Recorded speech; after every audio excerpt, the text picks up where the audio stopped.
Magandang gabi po sa inyong lahat. Ito po si Dr. Tony Liachon. Ito po ay Labor Day, May 1, unang araw ng Mayo.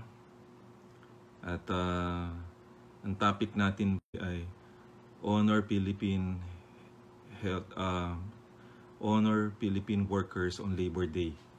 So, napapanahon ho itong topic para ho sa ating mga healthcare workers, particularly po yung ating mga frontliners, yung mga doktor, mga nurses, mga medtech, mga ating mga kasama sa ospital,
border checkpoint. So, yung mga inalaw ho dito, mga kababayan, ito po yung mga kailangan ho na magtrabaho. Napakahaba po ng listahan yan. At I'm sure nandun ho sa internet at mga nakaraang araw, in-explain ko po sa inyo yan. Ngayon, lagi ko po in-explain muna yung mga tinatawag nating definition of terms para hindi kayo malito. Ngayon, yung National Capital Region at ilang mga puok po, mga areas, good evening po, ay nasa enhanced community quarantine po rin. So, yun ho similar to a total lockdown with hard borders, yun po yun. So, in this scenario, may strict home quarantine pa tayo for all households. I-implement yan, and transportation will be suspended and provision for food and essential health services will be regulated, and there will be a heightened presence of uniformed personnel to enforce quarantine measures. So, nanonood ho ako ng television, nakita ko po na mga ilang areas like in Northern Luzon na naka GCQ na, at nakita natin meron tayong konting mga problema, pero I think aayusin ho natin to. Pero let's focus ho ngayon dito ho sa ating i-discuss. Napakahalaga ho nito. Maaga ho kami pinauwi, mga bandang mga alas 2, alas 3. Sa kadahilan may field work ho kami tomorrow. Yan, kita nyo na. Nakakatuwa po kasi mapasama ho tayo sa fieldwork para makita natin ang ginagawa ho ng ating Chief Implementer. Kasama ko po si Dr. Ted Herbosa. Ang job ho namin ho iba't iba.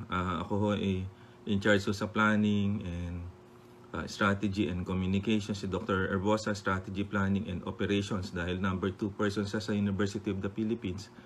Ang kanyang forte po ay execution bilang surgeon at emergency room expert po siya. Si Dr. Emmanuel Bong Beno, siya nagatid sa akin sa bahay kanina. Siya po ay former medical director ng Amang Rodriguez at naging head ho ng emergency room sa East Avenue at naging director po noon. So, alam niya yung hospital services. So, ngayon, ang topic natin ay tungkol ho sa atin ho mga workers. Ang workers po, importante ho yan para ho sa ating economy. kung pangangalagaan natin yung workers natin para ho sila magsalba ho sa atin eventually. Kaya napapanahon na pag-aralan ito. At mapapansin nyo, wala hong major rallies ho ngayon. Naka-Zoom meetings po ang mga labor leaders natin at mapayapa po nilang dinaos ang Labor Day, hindi katulad ng mga nakaraang panahon. Meron din hong konting kaguluhan pero hindi ho ganun kabigat po ang problema. Ngayon, ang major na balita ko po sa inyo ngayon, kung napapansin nyo, ang pinost ko ho ngayon, mga kababayan, ay tungkol po dun sa target goal natin, kung kailan tayo titigil. So bago ho natin malaman ho yung kung saan tayo pupunta, kasi marami siguro sa inyo nalilito, kailan na ba ho tayo titigil at ano ba yung milestone na tinitingnan natin. Okay, umpisahan natin muna ho sa Department of Health data. So 8,772, 254 cases, 1,084 recoveries, ang bagong pong recoveries ay 41, 579 ho ang total deaths po, 11 po yung na-report po na namatay. So tama, hahabol tayo. Ganito po yan yung report na nakikita nyo, hindi pa ho siya real time ngayon. Siguro yung mga 5 or 7 days ho tayong delay ng konti dyan at umahabol po ngayon Department of Health sa tulong po ng local government units at saka ng UP system. And hopefully, by this week at saka ng Department of Information Communication Technology para ma-real time na natin ho yung ating mga data. And hopefully, by May 15, pag bumalik na tayo, lahat to ay ayos na at confident tayo na yung date natin ay real time. Para hindi ho kayo natatakot sa pagbalik. I'm sure, kasi marami rin nagte-text ho sa akin kung ready na ba tayo. Yun naman pong gusto magtrabaho dahil wala na po talagang budget, eh talaga pong babalik po sila at wala naman tayong choice ho dito. Yun ho ang ibig ko pong sabihin sa inyo. Now, globally, medyo mataas din po. 3.2 million po ang cases natin around the world. At ang deaths po ay 233,000 cases. Ang Amerika, 1,070,000 cases. Ang namamatay po, mga kaibigan, ay 63,000 na rin po. Medyo mabigat ho sa Amerika po ngayon. At may mga ilang lugar ho sa kanila ang nagbukas pero binalik din. Like dito ho sa Orange County ho sa California, nag-beach ho kaagad sila, mga kaibigan. Nag-beach ho sa Amerika at ang kanila hong gobernador na si Governor Gavin Newsom ay pinasara kaagad yung beach ho. Kasi sobra namang excited. Nag-lift ho sila ng lockdown pero nag-beach kaagad ho sila. So na-violate ho kaagad, mga kaibigan po, yung kanilang pong social distancing. So yun ho ang balita po ngayon sa Amerika. So pag medyo ang albay ngayon ho ay GCQ, return to yun. So yun ho, may mga areas po talaga based doon sa criteria na mention natin. Now, sa ibang parte ng mundo, gusto ko muna ho labas then pasok ho tayo sa atin. So meron kayong macro perspective bago tayo pumunta sa atin. Sa Singapore, 15,000 cases. Pinakamataas sila sa Asia right now because of the migrant workers. Kaya kung mapapansin nyo, mga kaibigan, ang focus natin lagi po dito sa migrant workers. Kasi ito po ang mga kababayan natin nagtrabaho para sa atin pero maging source din po ng ating second wave. Kaya inaalagaan ho ito ng gobyerno. Mamaya babalangkasin ko kung paano ho gagawin po yon. So, ang Japan po ay nag-ulat po ng 14,311 cases. Taas po nun. At ang recovery nila ay 3,466. At ang namamatay 455. So, ang problema ho sa Japan, in contrast, first world country siya, kaya lang late ho siya nag-testing, low ang testing rate eh. So mapapansin nyo, mga kaibigan, what happened to Secretary Galvez? Okay naman po si Secretary Galvez po. Mamaya ho, mabasahin ako importanteng news po. Okay po siya. Nag-attend po ng IATF po kanina. Okay ho, may field work lang ho tomorrow. Okay. Ngayon, bakit ko sinasabi ho sa inyo importante yung testing? Kasi ito yung game changer para makabalik tayo sa society. Hindi kasi pwede ho tayong buong taon na nakakulong ho dito. Kailangan lumaban din ho tayo. Pero kailangan ayusin natin yung dalawang metrics. So, yung transmission ng virus natin sa pamamagitan ng pag-uulat po ng Department of Health ng cases, recoveries, and deaths. Pag bumababa na po yung cases, tumataas po yung recoveries at nawawala yung cases, yun ang nakikita natin senyales na gumaganda. Kaya lang ho, hindi pa ho real time yan at hopefully makita ho natin. Now, nangyari ho sa Japan, ang Hokkaido, ang first place sa Japan, declare na national emergency. Yun nga sinasabi sa Japan, pag wala kang testing kits at naggalawan ho ang mga tao, magkakaproblema ho tayo dito.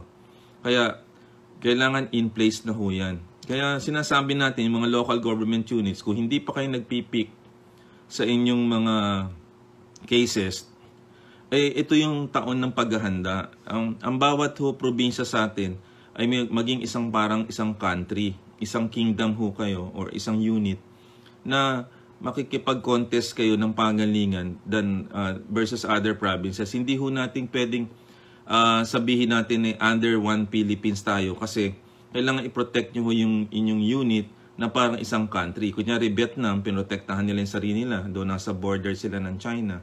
Tayo nyo naayos yan kahit maliit na country. Ang Singapore, ganun din. Ang Korea din, nasa border din ng China. Kita nyo, pinotektahan nila. Ang kaibahan lang ho, mas maagap sila dahil sa experience nila sa previous na mga epidemic. So, kung kukonti pa yung mga cases, katulad nung dati sa Singapore at Vietnam, inumpisahan na kaagad nila yung pagkakaroon ng test kits at saka ng pagkakaroon ng testing center. So, ang pinapayo ko ho, dun ho sa mga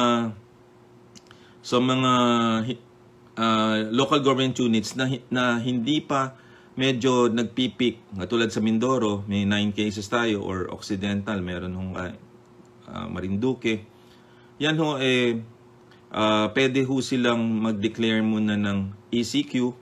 Like Marinduque, I think nag-declare sila na sarili nila na ECQ sila kasi inamin nila sa sarili nila na hindi sila handa pagdating ho ng May 15. So, yung 2 linggo, May 1 to May 15, samantalahin natin, parang nagbabay tayo ng time na ihanda natin yung ating local government unit na ma-decrease ho yung cases at maitayo ninyo ang command center ninyo at magkaroon ho kayo ng testing centers at saka maka-order kayo ng mga test kits. Yan ho ang binabantayan ho ng bawat Pilipino ngayon.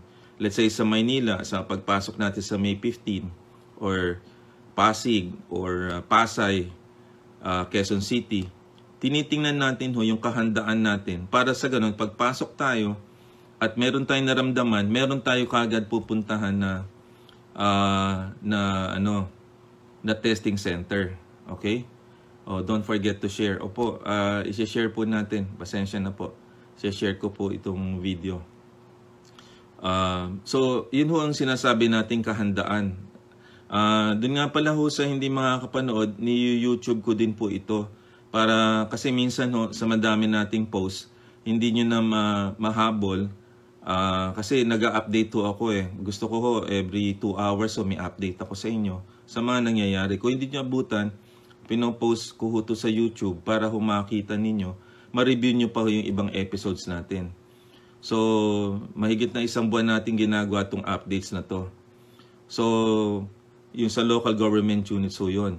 So, napakahalaga po ng sinasabi ko.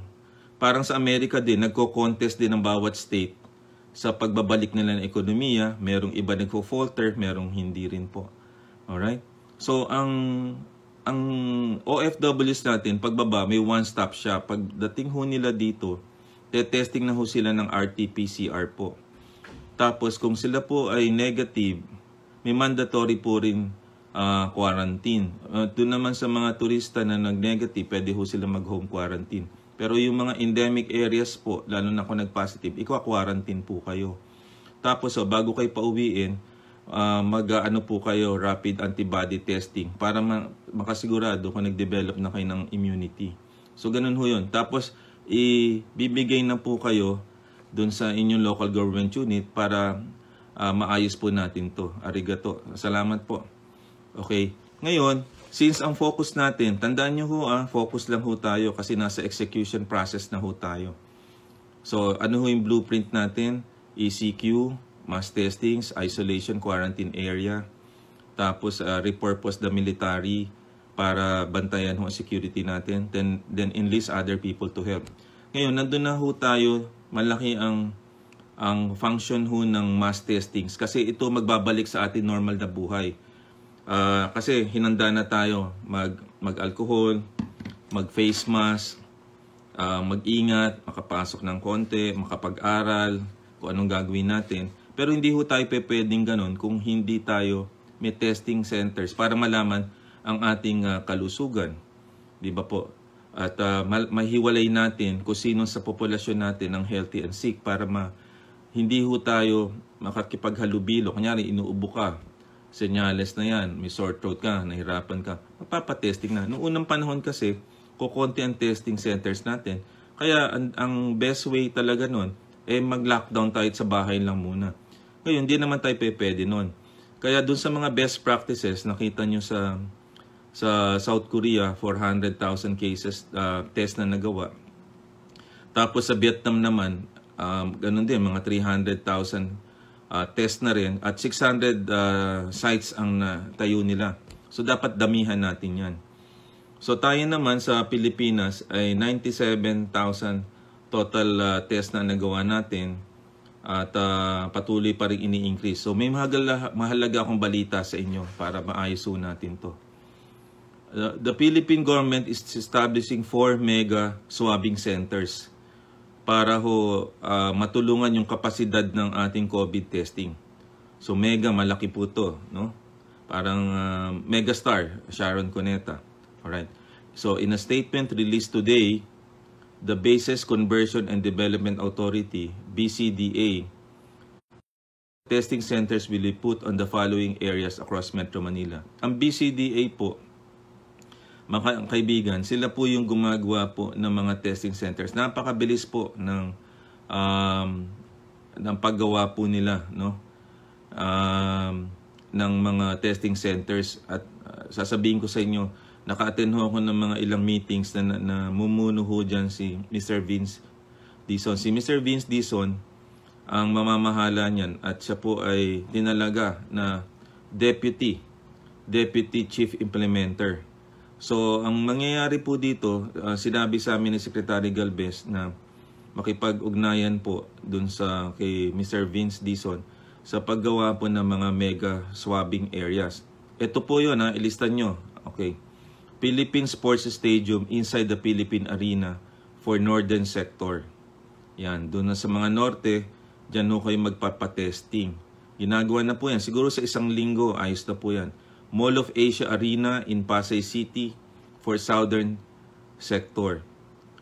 Enderun Colleges in Taguig City for Eastern Sector. Palacio de Maynila Tent in Rojas Boulevard for Western Sector. Now, ito po ay announced during the turnover po ng Vigilas One Center sa Philippine Arena on Thursday.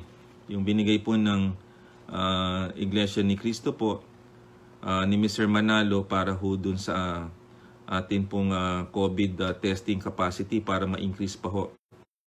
Ito po, gaano po kalaki yan? A total of 250 testing booths will be set inside the center. So 4 na centers yan, 250, 1,000 testing centers ho yan. Ang laki ho nun. Kasi sa Vietnam po, 600 sites po to cover 96.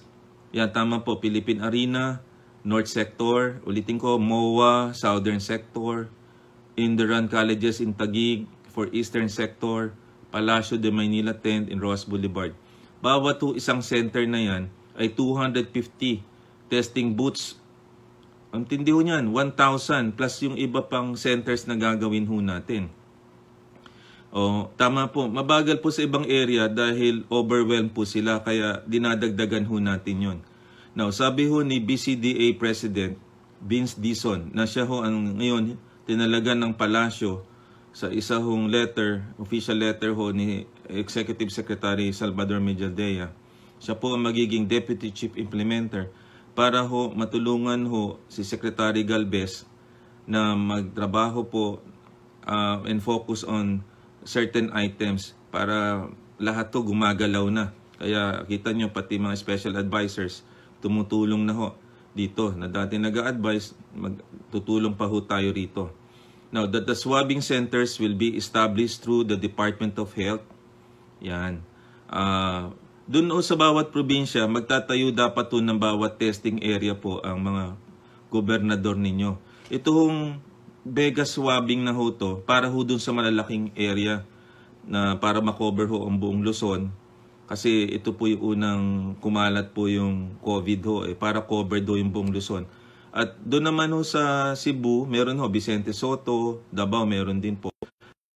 Ang dinagdagan ho natin yung epicenter, yung National Capital Region. Ibig sabihin pinaliguan ho natin to. And then various laboratories led by the RITM and the Philippine Red Cross. So tumulong pa ho ang Red Cross ngayon. So ito ho yung target natin na maka 30,000 ho tayo per day. Pag nahagip natin 30,000 per day, yun ang hinihintay natin. Kasi ngayon, ang ating nagagawa lang, ang target dapat natin sa April 38,000. Ang nagawa lang po natin ho ay 6,320. Bitin po yun. Kaya, opo. So, yun ho ang gusto kong sabihin sa inyo. Libre po ba yan? I think pag government pong sponsored po, libre po yun. Kung hindi naman, pilitin nyo maka-avail. Tatanong ko nga pala kung libre. But alam ko kung LGU sponsored, libre po yun. Okay, ito ho yung mga announcement po. Pasensya na medyo mahaba dito kasi ito yung focus ho natin ngayon. Para ho yung mga workers natin na babalik po ay protektado. We need to protect them by having all these testing centers. Para din ho sa inyo yan. Kasi kung makasalumuhan yung may mga sakit, mahahawa din yung pamilya ninyo. So, according to Secretary Galvez, Chief Implementer of the National Action Plan, President Duterte ordered that all provinces should be covered in the implementation of the massive testing. Yun ho ang sinasabi ko po sa inyo, yung bawat probinsya, 80 provinces, dapat may testing center sila. Depende sa laki ng populasyon, pwede nilang gawin 2, 3, depende ho sa kanila yon. So may template yung sinusunod. Now, dito sa National Capital Region, meron ho tayong 18. Ngayon, dagdag pa ho ng mega swab centers pa para ho maayos ho natin ito. So inuulit ko ho Philippine Sports Stadium inside the Philippine Arena, 250 testing sites. Northern sector yan. Mall of Asia, 250 rin for the southern sector.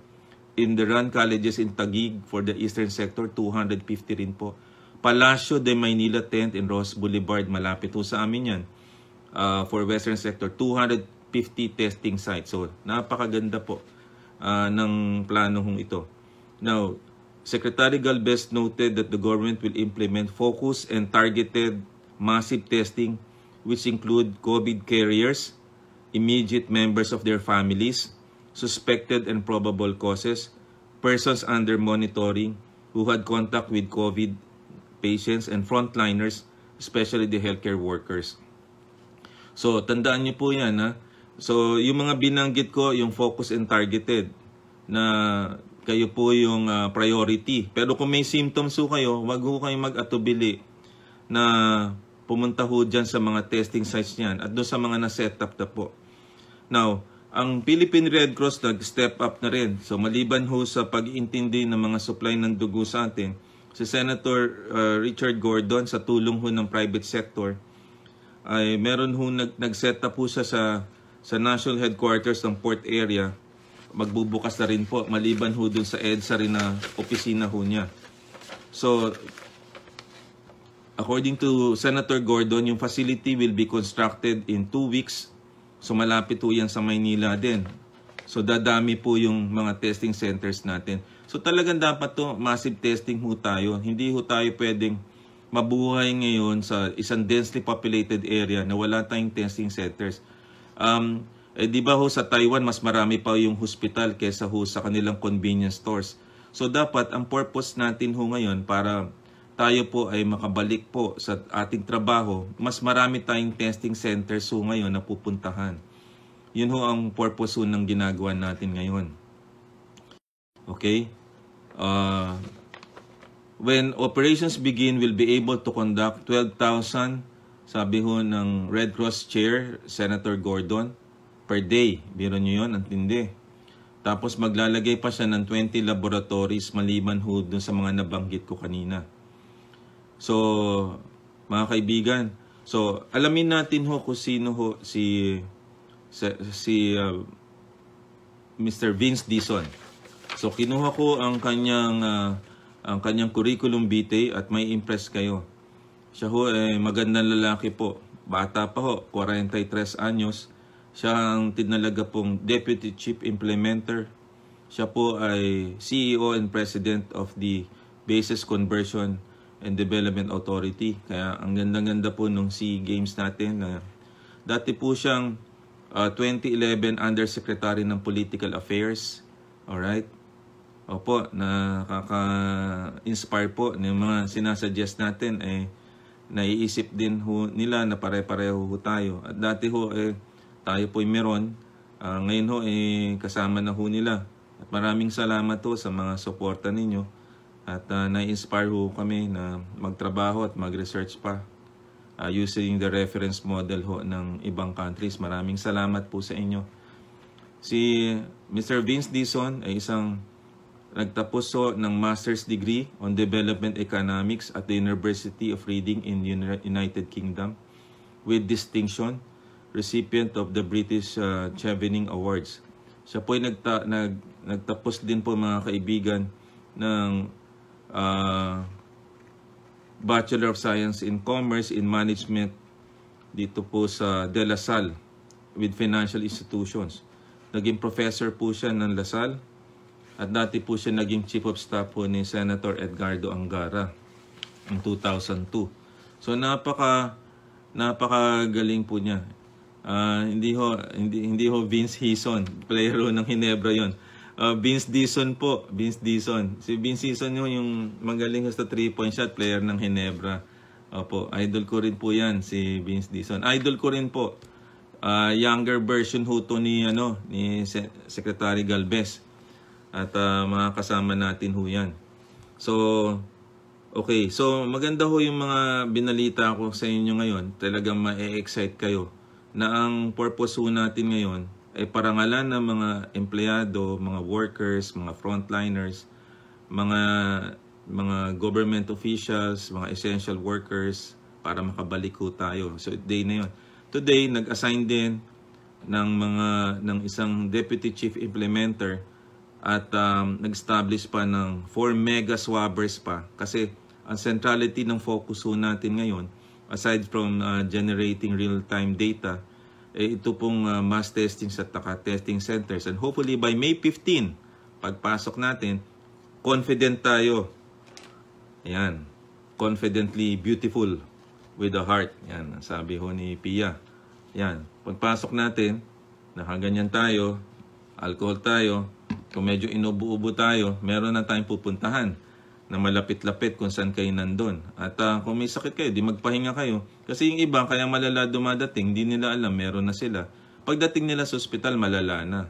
At nang hawa pa. So yun ang purpose nun mga kaibigan, para may konti kayong simptomas, makapag-testing na kayo, tapos makauwi po kayo. Yun ang magiging way of life yan hanggat dumating po yung bakuna natin. May mga big news din na ang Pfizer maaaring maglabas ho sa Enero. Pero yan ay subject pa ho yan So matagal-tagal din tayo nagtrabaho sa Pfizer. Sa akin po, para hindi magkamali, wag nating madaliin po yung pag-discover ng bakuna. Kung kailangan 1 taon or 1.5 years para hindi po hilaw, patapusin natin ho yung phase 3 study. Para sa ganun, ma-register ho sa FDA. Mahirap po kasi pag ayan, confidently beautiful with a mask. Yan, sabi ko sa inyo maganda yung mga suggestion nyo Yan ho. Yan, dami kong supply ngayon So, kailangan pa natin. Yan. Yun daw, Balik Probinsya, yan ho isang programa ho ni Senator Bongo. Alam nyo, tama ho yan Nangyari ho, katulad ko, urban migration ho ko. Galing ho Mindoro, pag uwi ko sa Mindoro, dati nun kasi, wala pa masyadong healthcare capacity. Kaya balikan ng Maynila. Ngayon ho, napapansin natin, ganun din ang template natin ngayon. Dapat bawat local government unit, mag-invest na tayo sa healthcare natin for the long haul. Hindi ho tayo dapat magpabayaan ito kasi hindi lang ho ito ang dadanasin natin. May bagyo, may baha, may dengue, may flu, may dadating pang epidemic. Ngayon, kung hindi malakas ang ating countryside healthcare system, aasa lagi tayo sa Maynila. Sikip na sikip dito. Ngayon, pagka nag-invest tayo sa healthcare, alam naman nyo na ang community ay uunlad. Kasi pagka meron ng hospital, tinan nyo, katulad doon ng, let's say sa Manila Doctors, pumunta ho kayo mula sa kanto ng Taft. Meron Jollibee, may KFC, merong Inasal, sa kanto may Maxes, meron tayong McDonald's. So pag may hospital, may business opportunity. At pagka meron hong hospital, may eskwelahan. Tanyo po, may University of Manila, may Saints Co. Meron hong marami eskwela sa paligid. So nangyayari, pag umuwi kayo ng probinsya, every 50 to 100 kilometers lang yung makikita yung poblasyon na tinatawag.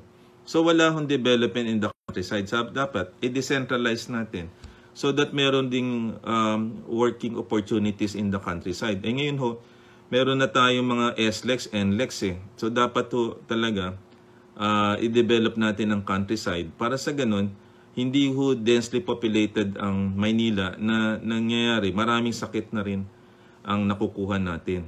So I think yun ho ang dapat nating gawin Hi Connie, sa Italy.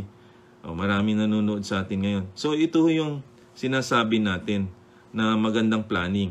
Ngayon hong Labor Day, napansin nyo, tatlong napaka-importante ang nangyari today. Pinangaralan yung mga workers natin, which is simbolo natin. Pero kakaiba, in the new normal life natin, ang pahalagahan natin ay yung mga taong tumutulong para mabuhay yung mga tao. So mga frontliners. Pero meron din mga tao na tumutulong na in support of the frontliners, yung mga essential workers natin. Tapos yung mga government officials natin na tumutulong, pahalagahan natin. Ngayon, pumili din ng mga leaders ngayon para ma-implement yun at gumawa ng infrastructure para ma-carry on natin. Ngayon, gusto kong ibahagi sa inyo yung binasa kong libro, yung Execution, which is sa chapter 2. Ang ibig sabihin po ng execution, the discipline of getting things done. Kasi pag may plano at hindi natin na-carry out, mahirapan tayo. So, i-apply nyo to sa sarili nyo, whether you can execute a plan or not. So, there are 7 essential behaviors daw ng isang tao para malaman mo siya isang doer or isa siyang magandang leader. You should know your people and your business or your organization. So, kunyari, si President Duterte, nakita niya magaling si Secretary Galvez from the Office of the Peace Initiatives. Dinala ho siya sa Chief Implementer. Nakita ho na magaling si Mr. Vince Dizon. Inappoint siyang Deputy Chief Implementer. Nakita rin siya from the private sector na gagawing special advisors. Kinuha rin po. Kasi hindi natin matatapos ito lahat Kaya tulong-tulong tayo rito parang Avengers po Sino pong author ng Execution? Si Larry Bossidy at si Ram Charan. Mamaya po ipopost ko to para at kung may link ko, bibigyan ko kayo ng link para dito. Now, number 2, insist on realism. Dapat realistic ho tayo. Hindi natin pwedeng i-fake or maging transparent tayo. In an organization, dapat transparent tayo about the results so that the people will know kung paano sila mag-a-adjust. Wala tayong dapat ikahiya. Kasi yung mga ibang countries nga na mas malalaki sa atin, nagsasuffer ho. So, ang ibig ko sabihin, kailangan ho talaga natin. Maraming manpower ho i-deploy dyan. So may opportunities for healthcare professionals at tayo makapagtrabaho. Alright. Okay. Insist on realism. Number 3, dapat may clear goals and priorities. Napansin nyo, every night na mag-uusap tayo, sinasabi ko sa inyo yung ating blueprint or clear goals. Pinaulit-ulit ko kasi yun din yung, kung ano yung national goals, dapat yun ang personal goals din ninyo. Ganun ho sa organization Okay? So, kunyari, ulitin ko sa inyo, ECQ, social distancing measures, CAF etiquette, number 1. 2, test. Testing centers, test kits. Number 3, create isolation and quarantine areas. Okay? 4, repurpose yung military and other personnel to help sustain yung peace and order situation. At ang panglima, enlist other people. Or ibig sabihin, magkaroon na tayo ng public-private partnership. Kasi hindi natin kakayanin to lahat eh. Okay, number 4, ito masasabi ko sa inyo na leader ho ako. Magaling ho ako sa follow through. Okay, number 4, follow through. Sa basketball ho, kita nyo ho, sasabihin pag nakashoot, kailangan may follow through. Yan, nakita ko si Dr. Lerma, magaling sa basketball yan. Pag ho nakikita niyo mga shooter ho, sasabihin follow through. Ako bilang hong internist, pag nagjo-duty, nagpa-follow up ho ako ng pasyente kasi doon ho malalaman kung gaano ho kayo kagaling kasi alam nyo kung paano ho susubaybayan yung patient. Hindi yung tutulog na lang tapos bahala na kung may nangyari sa pasyente. Kailangan meron tayong accountability doon at pare-report nyo sa atin ng mga tao kung na-accomplish nila yung goals na yon. Kasi weakness ng isang leader kung hindi nila matatapos yon. Hindi nyo matatapos ang goals nyo based on timeline kung wala kayong follow through. Okay? So, naintindihan nyo. Yung mga nanggaling yan, yan, si Selena, nanggaling ho sa private sector at saka sa iba pa. Ang follow through, napakahalaga. At saka teamwork. O, number 5, reward the doers. Yung mga, ipapansin nyo, pagka nagkaroon kayo ng accomplishment, at the end of the year, in any organization, meron hong awards ceremony. Kung sino nakaabot ng target, di ba? Si Ding Cortez, flick of the wrist, tama ho yan, yun yung follow through, tama po. Meron awards so parang ganun, ma-inspire uli yung mga tao na magtrabaho. Yan ho, kaya nga ho, gusto mo first honor ka lagi kasi para may ice cream, may cake ho tayo, may bago kang sapatos, yung bata ka. Nood kayo ng sine, tuwan-tuwa ang nanay mo, sasabi. Ganun din ho yun. Ngayon, nakikita nyo in life, ina-award din at pinopromote yung iba para sa ganun, hindi ho sila manghihina magtrabaho. The fact na kino-consider ka kahit sa ganung paraan, malaking bagay ho yun. Now, ang pang-anim, expand the people's capabilities. Yan. So, ini-stretch ang leader. Kung hindi kaya, bigyan mo pa ng trabaho. Para sa ganun, makaya pa din i-coach ng i-coach. Parang gano'n, ma-replicate ang leaders. Kung magkasakit yung isang leader, meron kagad magpa-follow through. Kaya yan ang tinatawag na development of leaders. Noong nagtatrabaho ako sa Pfizer po, laging meron hong ganyan na doon ho sa aming mga units tinitingnan namin kung sino magiging successor. Kasi di ho tayo pwedeng maging successful kung hindi tayo magde-develop ng leaders. Mahirap po sa dami ng ginagawa natin ngayon. So educate and motivate. Ang huli, know yourself. Alam nyo, kilala nyo ba sarili nyo?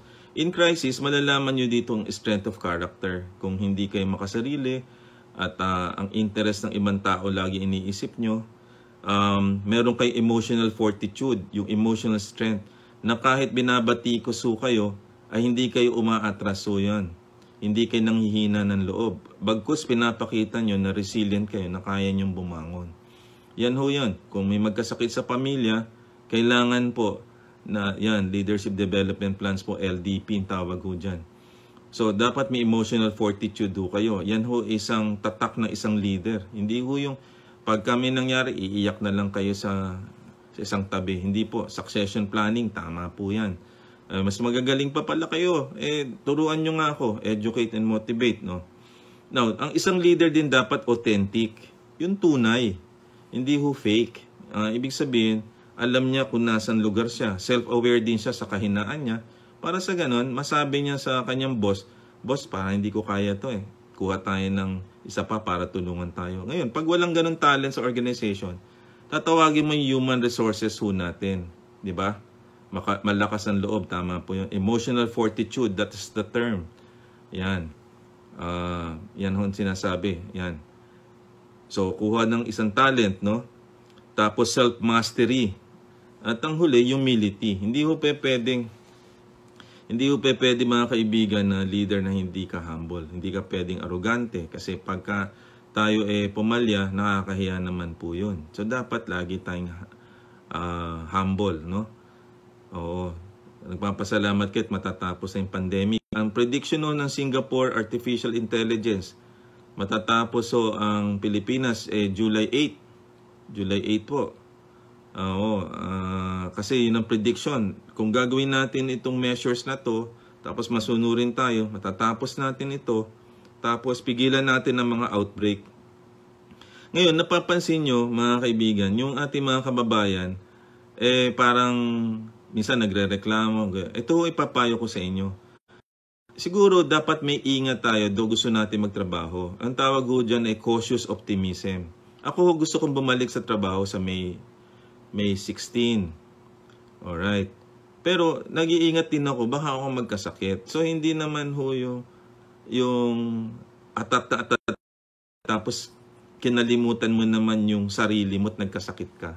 Ang ibig ko sabihin, gusto kong bumalik para matulungan ko yung mga pasyente ko at may kitain naman ako kasi wala kang kinita sa loob ng, let's say, 3 buwan, paano ka naman mabubuhay po doon? So, gusto mo rin makatulong and then maging self-sufficient ka para makatulong ka sa iba. But at the same time, alam mo yung guidelines din para sa ganun, hindi ka magkasakit. Kasi pag nagkasakit ka, 14 na araw kang wala. Yan, 14. Yan, emotional fortitude, tama yan. Ganda ho yan, emotional fortitude. Forte, strength, yan ho yan. So, dapat to isipin natin yon. Kasi pag nagkasakit ka, para akong barbero Pag hindi ka pumasok, di ba? Pag hindi ka pumasok, wala kang kita. So, kailangan ingatan natin ang sarili natin. So, hinay-hinay na muna, di ba? Gradual, facing ng konti, tapos maingat. Alam naman ho ng mga tao na tayo lahat nag-iingat. So, oo, May 16 daw, too early.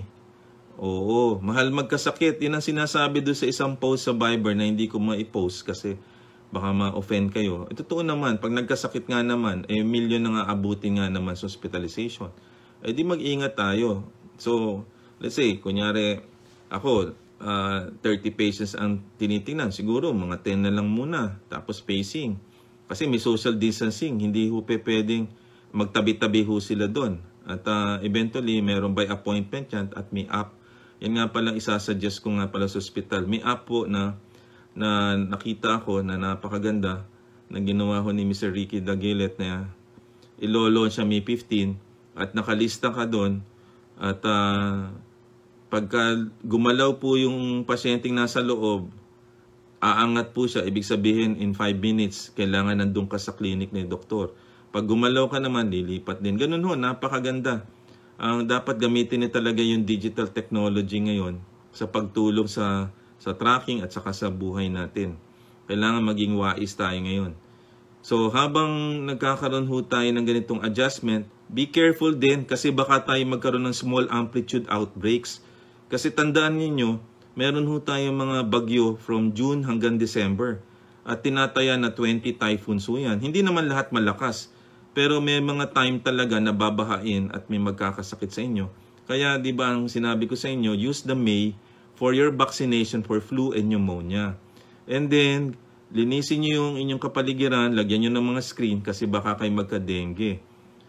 Tapos yung mga kanal nyo, ayusin nyo. Kasi ang hirap ho niyan, during the rainy season, nagkaroon ho kayo ng problema. Perfect storm yan. May COVID na tayong crisis, tapos nagkasakit kayo ng dengue, may pneumonia pa, may flu. So tanggalin natin yung mga yan. Tapos doon immunity nyo, palakasin nyo. I started exercise dati every other day. Ngayon, every day ako nag-exercise. Kanina, nagpapawis ako bago pumunta sa opisina. Kasi kahit kukunti kang kain, tapos ang calories mo ay hindi po nabe-burn, lalaki ka rin po kahit kukunti lang yon. Kaya pag nasa bahay po, siguro magsuot ho kayo ng maong. Baka hindi nyo na masuot yan. Huwag ho kayo mga boxers at pambahay kasi maluwag po yun. Pag sinukat nyo yun, makikita nyo, parang fit pala. So malalaman nyo kung tumataba kayo. Tsaka 12 days to go ha. Dapat in shape na ho kayo. Huwag na ho kayong isipin nyo. Ricky. Ricky, nanonood ka pala. Q plus Q. Yan, app niya. Ricky tutulungan mo ako Kailangan i-launch natin yan para sa queuing Ricky. Yan si Ellie, kaklasiko. So tandaan nyo, ang new normal, yan ang magiging buhay natin for the next 2 years. Tatagan nyo ang loob nyo, maging mabait tayo para wala tayong masyadong problema. Tapos sundin natin yung guidelines, sundin natin yung police, yung mga military, kasi checkpoints yung pinag-iisipan natin. Para sa ganun, okay ho tayo. Ngayon, balik ho tayo sa perfect storm. Ganun ho ako mag-isip eh.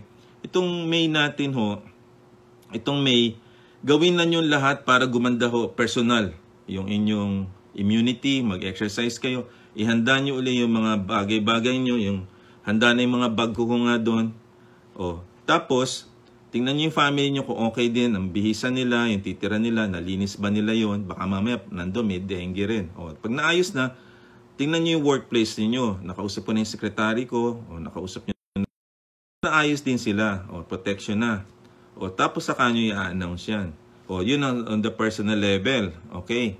Ngayon, kung kayo naman ay may kamag-anak na opisyal, like ako, kamag-anak ko si Congressman Doyle Yachon, tatanungin ko rin naman ang Mindoro kung ay si Micah naman, sabi ko, okay na ba ang probinsya ninyo? So, nagtutulong-tulong kasi kailangan ganyan ho ngayon. Okay. So, paghahandaan ho yan.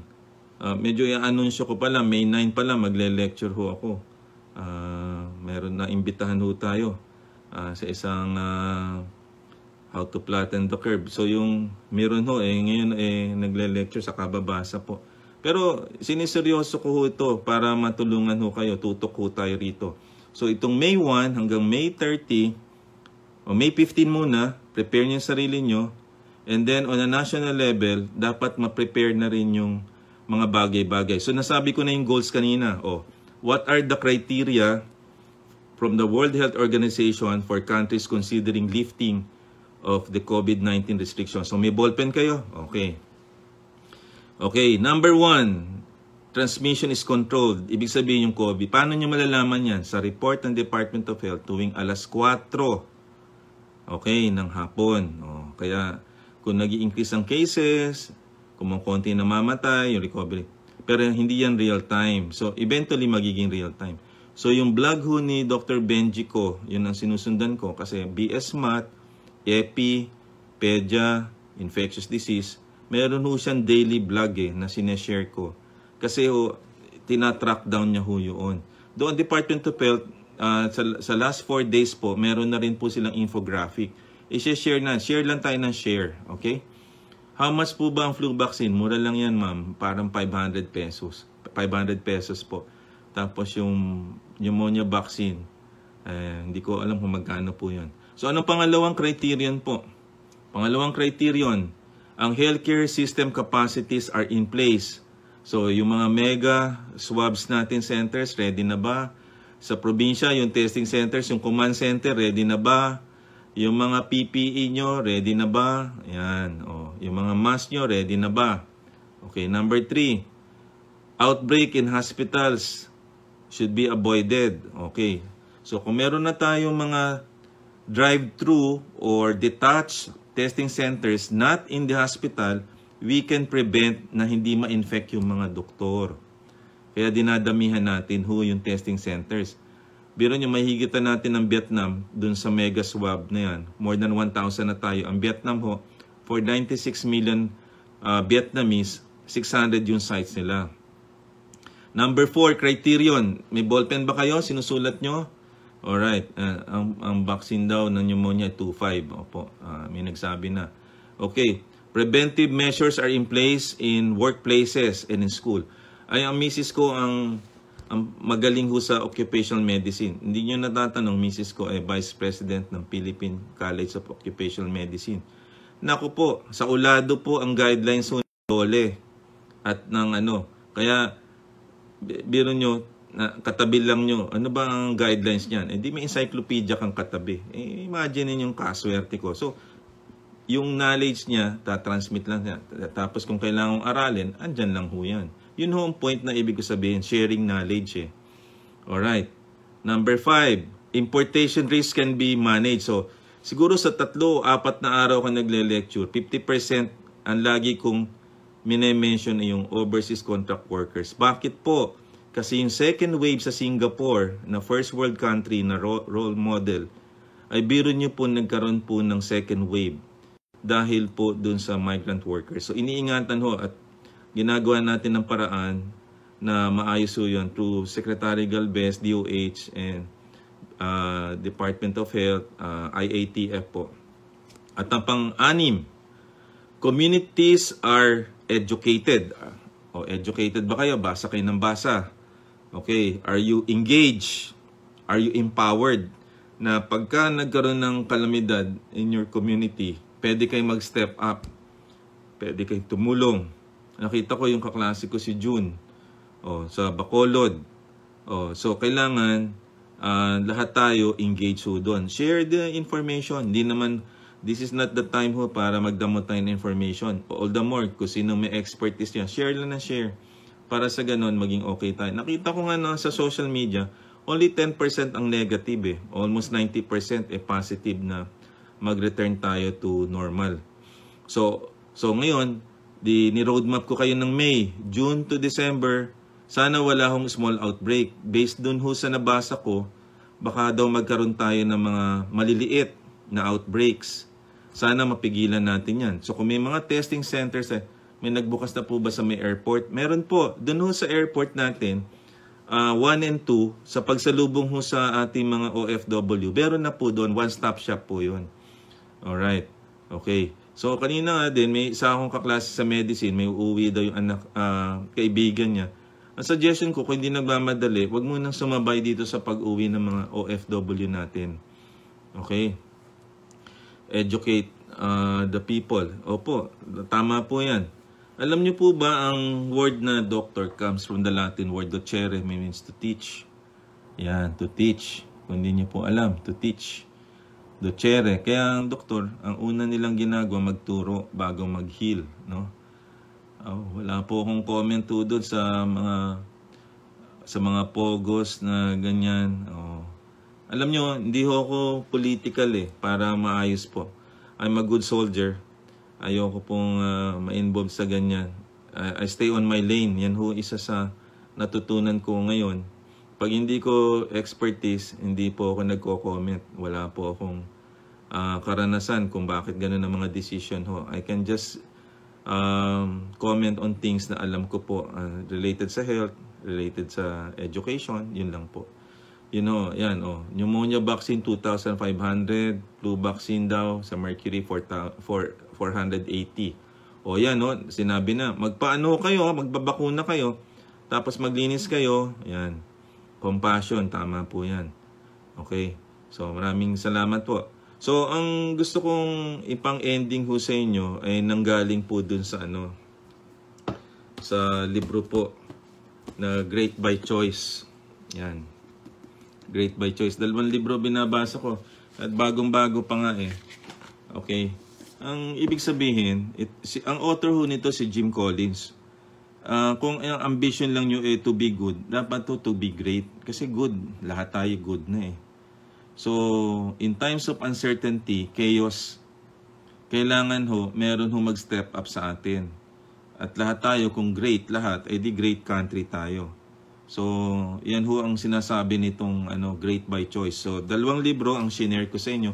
Nagbo-book sharing ko So, ito, Execution.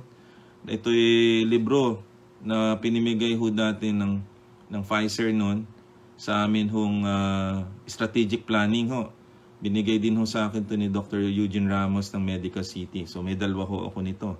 Ito naman binili ko ito pag nanonood ako ng sine sa Rockwell. Bumibili ako ng 1 libro kada linggo po. So, isa to sa nabili ko. Sa dami nabili na Great by Choice Jim Collins. Magaling yan. Siya author ng unang libro, Built to Last. So, yun ang sinasabi natin. So, maraming salamat sa inyo. Bukas pala May 2. May fieldwork ko kami. Yay! So, sana matuto ako. Kasi, maganda yung nakikita mo yung pinaplano, then nakikita mo rin. Yan ang sinabi ni Abraham Lincoln To become, di ba may pinost ako sa inyo dati, na siguro mga 3 days ago, during the war between the states. Kaya si Abraham Lincoln, ang greatest president na Amerika. Sa tingin ko and then, pero karamihan din si Abe Lincoln. Siya ang 16th president of the United States. Nabuhay siya during the war between the states, mga 1800. Pero despite siya na merong problema, may problema during the time ng war, naging greatest president siya. Kasi marunong ho, makipagkumbaba, marunong ho siya makipag-engage sa tao, marunong siya mag-circulate. Ina-appoint niya kahit political enemies niya, kailangan niya divergent opinions. Sa kanya rin ng during that time sinasabi na do not swap horses in midstream, yan din ho siya yun, panahon yun. Panahon ni Robert E. Lee at saka ni Ulysses S. Grant na naging presidente din ng Amerika. Sa kasamang palad ho, si Abraham Lincoln ay inassassinate habang nanonood ho ng isang show or sine. Nabaril po siya. So, malungkot pong kabanata. Pero lahat po yata ng magagaling na president, like si John F. Kennedy, na-assassinate din po. So, harinawa, yung mga ginawa niya, yung mga Gettysburg Address, sa kanya rin ho yun. So, ang isa ho sa idolo ko, maliban ho si Colin Powell, si John F. Kennedy, ay si Abraham Lincoln. At hopefully, maipattern natin ang buhay natin kahit kakapiranggot lang dun. So, ito po si Dr. Tony Liachon. Tomorrow po, baka 9 o'clock ho tayo ng gabi. Fieldwork muna ho kami. Maraming salamat sa inyo. At ihandaan nyo po ang sarili nyo na ma-boost yung immunity nyo. Ihandaan nyo rin ang family nyo, yung workplace nyo. At mag-share kayo ng information para ho sa bayan. Laban lang po. Ito po, si Dr. Liachon. Maraming salamat po sa inyong lahat.